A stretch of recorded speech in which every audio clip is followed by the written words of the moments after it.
Welcome to another Looney Tunes commentary of another Bosco cartoon. What else would be out in 1931 by Warner Brothers, or rather the Leon Schlesinger Studios? This one is directed, just like the others, by Hugh Harman and Rudolph Ising. Unfortunately, I couldn't get a better print than this one, but at least we can see what's going on, and that's the main thing. I like the title screen here. It's actually pretty nice. I like that they seem to be moving away from just having a plain black background and actually doing something with the title cards. I mean, it's not as good as what Warner's would end up doing later on with some beautiful title cards from some of their more famous cartoons. I like that the mountain just briefly sung and then just disappeared very rapidly as he was moving along. This cartoon, I swear you could replace Bosco and Honey with Mickey and Minnie and you wouldn't tell the difference. You really wouldn't. That's how similar that they are. It starts off fairly ordinary as well. You just see Bosco being happy as always and just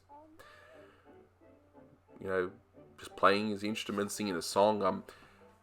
I've heard this song before, but I honestly don't recall the name of it. You can let me know in the comments below which song it is. But once Honey gets into it, it does get a little funnier. He got some pretty cool gags, but it actually has something that is a first for a Bosco cartoon, believe it or not. And when we get to that part, I'll let you know. But this got a big laugh out of me when I first saw it, what he does. So he's singing, the owl sings, Bosco's not happy. And what does he do?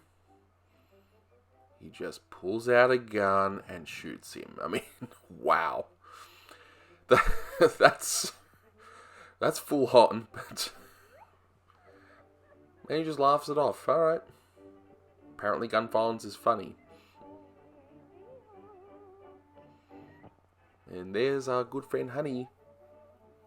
And I like how there's just a random cat just in her pants there. Now this mouse we're going to get back to very shortly. But this is what I was going to say. We actually have a subplot.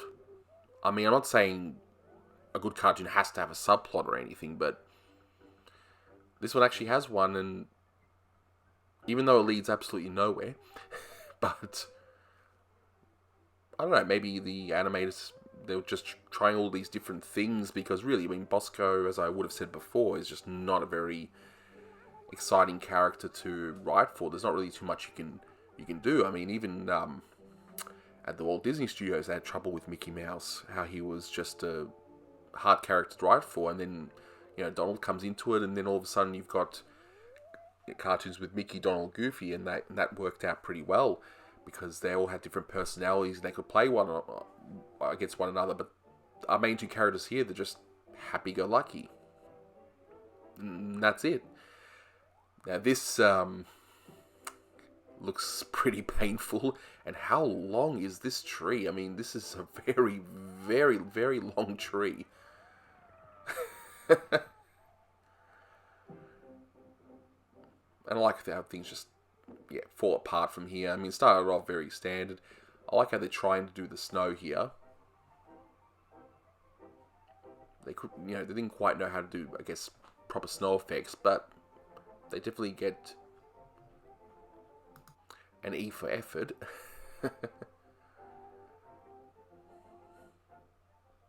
Now, here's the subplot. I mean, it's nothing too complex. I mean, if you expect it complex, then yeah, you're clearly watching the wrong series of cartoons.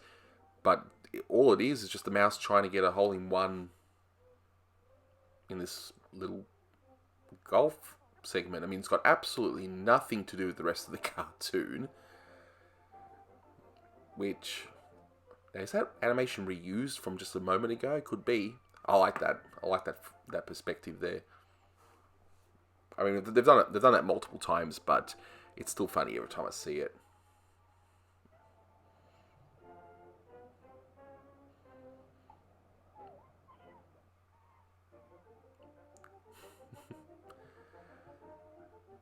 Yeah, they get the Saint Bernards.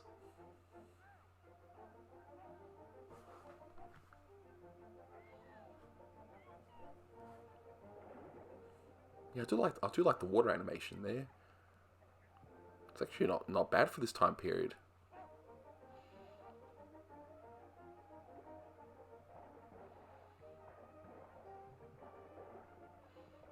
That's pretty funny. And again, we're back to this subplot. Nothing to do with anything. He misses again. It just interrupts it. Just randomly put in there.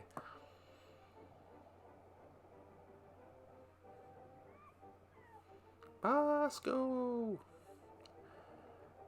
Is it me, but does this cartoon have a lot of repeated animation?